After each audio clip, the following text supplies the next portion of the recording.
ధన్వంతరియే నమః. Dear friends, నా పేరు professor doctor T Venugopala Rao, Ojas ayurvedic centre, Chikkadpally. Friends, ఈ మధ్యకాలంలో డయాబెటిస్ అనేది ఒక పెద్ద సమస్యగా మారుతుంది. ముఖ్యంగా మన ఇండియాలో, అది ముఖ్యంగా మన సౌత్ ఇండియాలో, అంతకంటే ముఖ్యంగా మన హైదరాబాద్లో.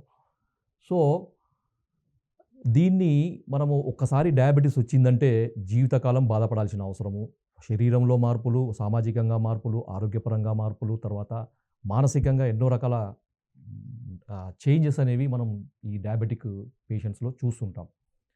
అయితే డయాబెటిస్ వచ్చిన దాని తర్వాత కంటే రాకముందు దాని లక్షణాల పరంగా ఒక స్టేట్ పరంగా దాని యొక్క స్టేజ్ ఉంటుంది. దాన్ని ప్రీ డయాబెటిక్ స్టేజ్ అంటారనమాట. ఈ స్టేజ్‌లో కనుక జాగ్రత్తలు కనుక తీసుకుంటూ ఆయుర్వేద పరంగా మనము వైద్య విధానాలను కనుక అవి మందులు కానీ, చికిత్సలు గానీ తీసుకుంటూ ఉంటే భవిష్యత్తులో రాబోయే ఈ షుగర్ వ్యాధి నుంచి పూర్తిగా తప్పించుకోవచ్చు, ప్రివెంట్ కావచ్చు. ముఖ్యంగా దీన్ని బార్డర్ లైన్ డయాబెటిస్ లేదా ఇంటర్మీడియేట్ డయాబెటిస్ అని కూడా అంటారనమాట. ఎందుకంటే ఇది పూర్తిగా డయాబెటిస్ కాదు, ప్రీ డయాబెటిక్ మాత్రమే. దీంట్లో చాలామందికి తెలియని విషయం ఏంటంటే, వాళ్ళు ప్రీ డయాబెటిక్ స్టేజ్‌లో ఉన్నారని వాళ్ళకి తెలియదు. అన్‌లెస్ వాళ్ళు ఏదైనా సందర్భంలో ఏదైనా సర్జరీకి సంబంధించింది గానీ, లేకపోతే రొటీన్‌గా ఏదైనా పరీక్షలకు వెళ్ళినప్పుడు గానీ, వాళ్ళకి ప్రీ డయాబెటిక్ అనేది డిటెక్ట్ అవ్వడం జరుగుతుంది. ఎందుకంటే దీంట్లో ముఖ్యంగా లక్షణాలనేవి కనపడవు. డయాబెటిస్‌లో ఏం లక్షణాలు ఉంటాయి? పాలియూరియా, పాలిఫేజియా, పాలిడిప్సియా, గ్లైకోసిరియా అంటే బ్లడ్ షుగర్ లెవెల్స్ పెరగడము, ఆకలి ఎక్కువ కావడము, దాహం ఎక్కువ కావడం, మూత్రం ఎక్కువ కావడము, బలహీనంగా ఉండడము, తర్వాత తొందరగా అలసిపోవడము, ఇలాంటి లక్షణాలన్నీ ఉంటాయి కదా! సో, అవన్నీ కూడా మనకి ఏవి కూడా ఉండవు. నిజంగా చెప్పాలంటే ఏవి కూడా ఉండవు. మామూలుగా అందరిలాగానే వీళ్ళు ఉంటారు. కాకపోతే బ్లడ్ టెస్ట్ చేసినప్పుడు మాత్రం ఆ రేంజ్ అనేది నార్మల్ రేంజ్ దాటిపోతుందనమాట. అంటే 100 నుంచి 125 మధ్యలో ఫాస్టింగ్ బ్లడ్ షుగర్ లెవెల్ కనుక ఉంటే దాన్ని ప్రీ డయాబెటిక్ రేంజ్‌గా మనము చెప్పుకోవచ్చు. తర్వాత ఈ హెచ్‌బీఏ1సి అని ఒకటి కూడా ఉంటుంది కదా! డయాబెటిస్ పేషెంట్స్ రెగ్యులర్‌గా చేసుకునేది. అది 5.7 నుంచి 6.4 దాటితే కనుక 5.7 నుంచి 6.4 మధ్యలో కనుక ఉంటే మనము ప్రీ డయాబెటిక్ రేంజ్ అనేది చెప్పుకోవచ్చు. ఇంకొక టెస్ట్ ఏందంటే మనకి గ్లూకోజ్ టాలరెన్స్ టెస్ట్ అంటారు. జీటీటీ అంటారనమాట. జీటీటీ అనే టెస్ట్ మీకు అన్ని ల్యాబ్స్‌లో చేస్తారు. దానికి ఒక పద్ధతి ఉంటుంది. ఆ జీటీటీ టెస్టు 140 దాటి 190, 199 అంటే 200 కంటే కొంచెం 140 నుంచి 200 మధ్యలో కనుక ఉంటే అది మనము ప్రీ డయాబెటిక్ స్టేజ్ లాగా మనము అది తీసుకోవచ్చు. ఇదే మీరు కరెక్ట్ సమయం అది. మీరు జాగ్రత్తలు తీసుకోవాల్సిన సమయము ఫ్రెండ్స్. ఎందుకంటే ఒక్కసారి ప్రీ డయాబెటిక్ రేంజ్‌లో ఉంటే భవిష్యత్తులో వాళ్ళకి ఈ ప్రీ డయాబెటిక్ ఉన్నవాళ్ళు 100కి 70% మంది సంపూర్ణమైన 5 ఏండ్లలో పూర్తి స్థాయి డయాబెటిక్ పేషెంట్ లాగా మారే అవకాశము ఖచ్చితంగా ఉంది.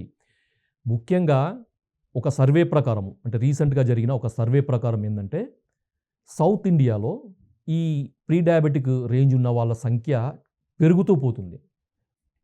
ముఖ్యంగా 30-40% 30 సంవత్సరాలు దాటి వయసు దాటిన వాళ్ళు 30-40% మంది ప్రీ డయాబెటిక్ రేంజ్‌లో ఉన్న వాళ్ళనేది ఉన్నారని ఒక సర్వే చెప్పిందంటే మనకి ఎంత డేంజరస్ పరిస్థితిలో, అలార్మింగ్ పరిస్థితిలో మనం ఉన్నాం అనేది గమనించవచ్చు. దీనికి కారణాలు చాలా ఉన్నాయి.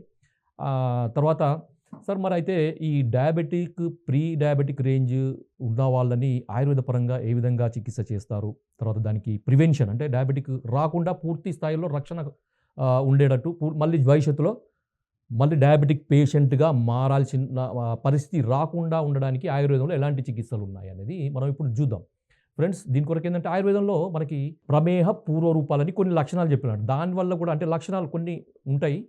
సో, అవి కూడా మనకి ఒక రకంగా బ్లడ్ టెస్టే కాకుండా కొన్ని లక్షణాలతోని కూడా మనము ఈ వాళ్ళకి భవిష్యత్తులో డయాబెటిస్ వస్తుందనేది మనము ఒక అంచనా వేయొచ్చు. అది ఆయుర్వేదంలో మనకి చెప్పారనమాట.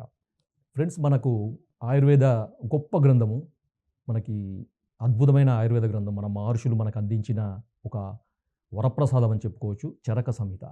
ఈ చరక సంహితలో మనకి ఈ మహర్షి ఏం చెప్పారంటే, ఈ ప్రీ డయాబెటిక్ అంటే ప్రమేహ పూర్వ రూపాలు ఏ విధంగా అంటే ఆయుర్వేదంలో మనకి ఈ డయాబెటిక్ అనేది ఒక ప్రమేహం కింద తీసుకోవచ్చు. సో, ప్రమేహ పూర్వ రూపాల కింద మనకి ఒక చిన్న మనకొక క్లూ ఇచ్చాడనమాట. సో, ఆ క్లూని పట్టుకుంటే మనకి ఈ షుగర్ అనే డయాబెటిస్ అనే వ్యాధి రాకుండా చేసుకోవచ్చు. ఎంత అద్భుతంగా చెప్పారంటే నేను చెప్తాను వినండి. సో, దాంట్లో ఏం చెప్తారంటే సచాపి గమనాత్ స్థానం, స్థానాత్ ఆసనమిచ్చంతి, ఆసనాత్ శృతే శయ్యాం, శయ్యాత్ స్వప్నమిచ్చంతి. అంటే కొద్దిసేపు నడిచినా గానీ నీరసించి కూర్చోవాలనిపించడము.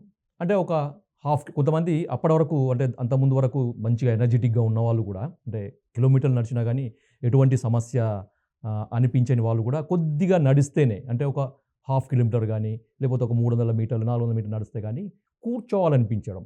అంటే మనకి గమనాత్ స్థానం అంటాం దాన్ని. తర్వాత స్థానాత్ శయ్యం అంటే ఇగ కూర్చున్న తర్వాత కొద్దిసేపటికి ఇంకా చాలు ఇగ పడుకోవాలనిపించడం అనమాట. సో, అంటే ఒరగాలనిపించడం. Lie down ఒరగాలనిపించడం.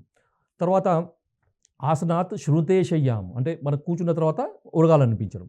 దాని తర్వాత నెక్స్ట్ ఏంటంటే శయ్యాత్ స్వప్నమిచ్చంతి అంటే పడుకున్న తర్వాత ఇగ హాయిగా నిద్రపోవాలి. ఇగ ఏ పని చేయొద్దు. నాకు చాలు ఇగ నేను అలసిపోయాను అనే స్టేజిలో మనకి ఉంటారనమాట. సో, ఈ లక్షణాలు గనక కనపడితే మిత్రులారా ఖచ్చితంగా మీకు 100% భవిష్యత్తులో అది 3 ఏళ్ళు గానీ, 4 ఏళ్ళు గానీ, 5 ఏళ్లలో గానీ మీకు షుగర్ వ్యాధి ఖచ్చితంగా వస్తుంది. సో, ఇవి మన ఆయుర్వేద మహర్షులు అందించిన అద్భుతమైన మనకి లక్షణాలు. తర్వాత ఇంకా గూడా చాలా జెప్పారు మనకి ప్రమేహ పూర్వరూపాలు. మనకి దంతాదీన మలాఢ్యం, ప్రాగ్రూపం, పానిపాదయో, దాహ, చిక్కనత, దేహే అని రకరకాలుగా మనకి లక్షణాలు చెప్పారు. సో, దాని గురించి కంటే ముందు రెమెడీ పార్ట్ మనకి దీన్ని ఏ విధంగా మనము ప్రివెంట్ చేసుకోవాలి? డయాబెటిస్ రాకుండా ఏం చేసుకోవాలి అంటే మిత్రులారా ముఖ్యంగా ఆయుర్వేదంలో ఏం చెప్పారంటే శోధన చికిత్సలు, శమన చికిత్సలు అని 2 రకాలు చెప్తారనమాట. శోధన చికిత్సలంటే బాడీలో మనకి పెరిగిన దోషాలను బయటికి నిర్మూలించడం అనమాట. ఎక్స్‌పల్షన్ అనమాట. Expulsion of toxins. మనకి దీన్ని వామన కర్మ, విరేచన కర్మ, వస్తి కర్మ అని పంచకర్మ విధానాలుంటాయి. శమనము అంటే మనకి మందుల ద్వారా ఈ శోధనం అయిన తర్వాత అంటే ప్యూరిఫికేషన్ అంటే మనకి పూర్తిగా ఈ దోషాలనేవి బయటికి ఎళ్ళిపోయిన తర్వాత మిగిలిన దోషాలను పూర్తిగా అవి నార్మల్ అంటే ఈక్వల్ కావడానికి చేసే చికిత్సలను శమన చికిత్సలు అంటారనమాట. మరి శోధన చికిత్సలలో ఈ సందర్భంలో మనకి ప్రీ డయాబెటిక్ ఉన్న వాళ్ళకి ఒక అద్భుతమైన పరిష్కారము, ఒక ఖచ్చితమైన నిర్దిష్టమైన పనిచేసే పరిష్కారము ఒకటి వస్తి కర్మ అని చెప్పారనమాట. అంటే మనకి వస్తి కర్మలో కూడా చాలా రకాలుగా ఉంటాయి. ప్రొసీజర్‌ని వస్తి కర్మ అంటారు. ఆ ప్రొసీజర్‌లో వాడే మనకి రోగాలను బట్టి, దోషాలను బట్టి, వయస్సును బట్టి దాంట్లో వాడే ఇంగ్రీడియెంట్స్, లిక్విడ్స్ అనేవి మారతాయి. ఈ ఔషధం అంటే మనకి మెడికేటెడ్ లిక్విడ్‌ని మనకి ద్వారం నుంచి ఎనిమా లాగా ఇవ్వడము. ప్రొసీజర్ ఎనిమా లాగా ఉంటుంది కానీ, ఎనిమా పర్పస్ వేరు, దీని పర్పస్ వేరు. మామూలుగా మీకు అర్థం కావడానికి ఎనిమా లాగా ప్రొసీజర్ ఉంటుందని చెప్తాను అంతే తప్ప ఇది ఎనిమా కాదు. ఇది అపాన స్థానంకి బలాన్ని ఇచ్చే ఒక అద్భుతమైన ఒక ప్రక్రియ అనమాట ఆయుర్వేదంలో. సో, పంచవిధ వాతానంలో అపాన స్థానము, తర్వాత ఇది గట్ అంటారు కదా! ఈ మధ్య గట్ హెల్త్ అనేది కూడా మనకి చాలామంది అన్ని రకాల డిసీజెస్‌కి గట్ బ్రెయిన్ యాక్సిస్ అని చెప్తున్నారు కదా! ఈ గట్ క్లీనింగ్, తర్వాత కోలన్ క్లీనింగ్ అనేది ఇది జరుగుతుంది దీంట్లో. సో, దీంట్లో సఘృత పంచతిక్త క్షీర వస్తి అని ఆయుర్వేదంలో మనకి చెప్పారనమాట. సో, ఇది ఆయుర్వేద వైద్యులతో ముఖ్యంగా మా క్లినిక్‌లో, మా సెంటర్‌లో మేము చేస్తుంటాము. 15 రోజుల పాటు ప్రతిరోజు కూడా ఉదయము ఖాళీ కడుపులో చేయాలన్నమాట. ఎంప్టీ స్టమక్‌లో చేయాలి. ప్రతిరోజు కూడా రావాలి, చేయించుకోవాలి, పోవాలి. అది మీకు దగ్గరలో ఉన్న ఆయుర్వేద వైద్యులే కానీ, లేకపోతే ఇంకెవరు దీంట్లో ఏందంటే కొన్ని రకాల మూలికలను ఆవు పాలలో కొన్ని నీళ్లు కలిపి ఉడికించి దాన్ని మరగబెట్టేసి ఒక క్రమ పద్ధతిలో తయారు చేసి వడపోసి దానికి ఇంకా కొన్ని తేనె, తర్వాత మంచి నాటు ఆవు నెయ్యి, తర్వాత శతపుష్ప, సైంధవ లవణము, తర్వాత కొన్ని రకాల మూలికల యొక్క పొడులు ఇవన్నీ కలిపి ఒక క్రమ పద్ధతిలో ఒక లిక్విడ్ లాగా తయారు చేస్తాం. హోమోజీనస్ లిక్విడ్ లాగా తయారు చేసి దాన్ని ఎనిమా లాగా మనం ఇస్తూ ఉంటాం అనమాట. సో, దీనికి సమయం పట్టినా కానీ మనకి 15 రోజులు అంటే కొంతమందికి ఇంకెక్కువ కూడా పట్టొచ్చు. ఇది చేసి అంటే దీన్ని చేయడం వల్ల ఏమవుతుందంటే మనకి దోష శమనం, దోష నిర్హరణము అనేది జరుగుతుందనమాట. ఈ రోగానికి కారణమైన దోషాలన్నీ కూడా మనకి బయటికి వెళ్ళిపోయి దోష సామ్యత అనేది వస్తుంది. దోష సామ్యం అరోగత అంటే ఎప్పుడైతే దోషాలు సమాన స్థితిలో ఉంటాయో అది ఆరోగ్యానికి చిహ్నం అని ఆయుర్వేదంలో చెప్తారనమాట. కాబట్టి దోష సామ్యత అనేది జరుగుతుంది. తద్వారా మనకి భవిష్యత్తులో ఈ షుగర్ వచ్చే అవకాశాలు 100% తగ్గుతాయి. ఇది చేసుకున్న తర్వాత కూడా మనకి 3 నుంచి 6 నెలలు మళ్ళీ అవసరాన్ని బట్టి, వ్యక్తిగత అవసరాన్ని బట్టి, మనకు వాళ్ళ యొక్క వయస్సును బట్టి, ఫ్యామిలీ హిస్టరీని బట్టి, వాళ్ళ డైట్ స్టైలు, తర్వాత వాళ్ళ లైఫ్ స్టైల్‌ని బట్టి కూడా మనము 3-6 నెలలు లోపలికి తీసుకునే మందులు కూడా ఆయుర్వేద వైద్య నిపుణులు వాళ్ళ సమక్షం మీద చేస్తుంటారు. డియర్ ఫ్రెండ్స్, నా ఉద్దేశము తర్వాత కొన్ని కోట్ల మంది ప్రతి సంవత్సరం డయాబెటిక్ పేషెంట్ల కింద మారుతున్నారు. అట్‌లీస్ట్ మనం కొన్ని వేల మందినైనా గానీ మనము ఈ వ్యాధి నుంచి మనము వ్యాధి బారిన పడకుండా చేసే అవకాశము ఖచ్చితంగా ఆయుర్వేదంలో ఉంది.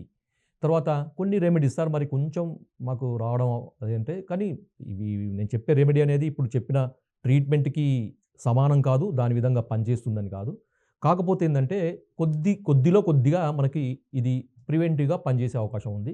కానీ ఖచ్చితంగా మాత్రం ట్రీట్మెంట్ అయితే అవసరం పడుతుంది. దాని కొరకు ఏందంటే దీనికి ఒకటి ఏందంటే దారునిషాది క్వాతము అని మనకి ఒకటి ఉందన్నమాట దీంట్లో. ఆయుర్వేదంలో మనకి మహర్షులు చెప్పింది. సో, దీనికి కావాల్సింది ఏందంటే త్రిఫలాలు ఒక భాగము. తర్వాత మాని పసుపు దారు హరిద్ర అంటారు ఆయుర్వేదంలో. మాని పసుపు ఒక భాగము. తర్వాత తుంగముస్తలు ముస్త అంటారు ఆయుర్వేదంలో. తుంగముస్తలు ఒక భాగం.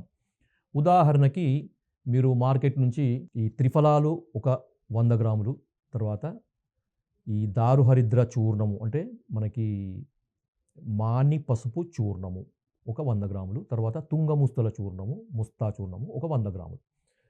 అంటే మనకి మొత్తం కూడా 300 గ్రాములు అయినాయి కదా! సో, మీరు ఒక కంటైనర్‌లో పెట్టుకొని దాని నుంచి మీరు ఒక టేబుల్ స్పూన్ అంటే దాదాపు ఒక 15 గ్రాముల ఈ పొడికి 2 గ్లాసుల నీళ్లు కలిపి ఒక గిన్నెలో వేయండి.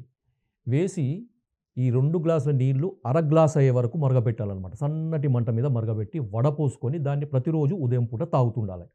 సో, కొద్ది కాలం తాగండి. మీకు కొంచెం బెనిఫిట్ కనబడొచ్చు. లేదు అంటే మాత్రం ఖచ్చితంగా ఆయుర్వేద వైద్యులని సంప్రదించండి. 3 నెలలు వాడి తర్వాత హెచ్‌బీఏవన్‌సీ చేయండి. ఫస్ట్ అయితే మీరు అదే ప్రిఫరెన్స్. ఇది కేవలం దానికి ఒక చిన్న సలహాలాగా మాత్రమే. ఇది రెమెడీ అనేది పూర్తి స్థాయి చికిత్స కాదు. కొద్ది వరకు మాత్రమే పనిచేస్తుంది. కాబట్టి డియర్ ఫ్రెండ్స్, ఇది వాడుకుంటూ మనకు మొదట చెప్పిన ట్రీట్మెంట్ మాత్రమే పాటించండి. తర్వాత ఆయుర్వేద వైద్యుల సలహా మేరకు కొన్ని మందులు కూడా వాడుతుంటే భవిష్యత్తులో మీకు ఈ షుగర్ అనే వ్యాధి 100% రాకుండా చేసే అవకాశం ఉంది. జై ఆయుర్వేదం.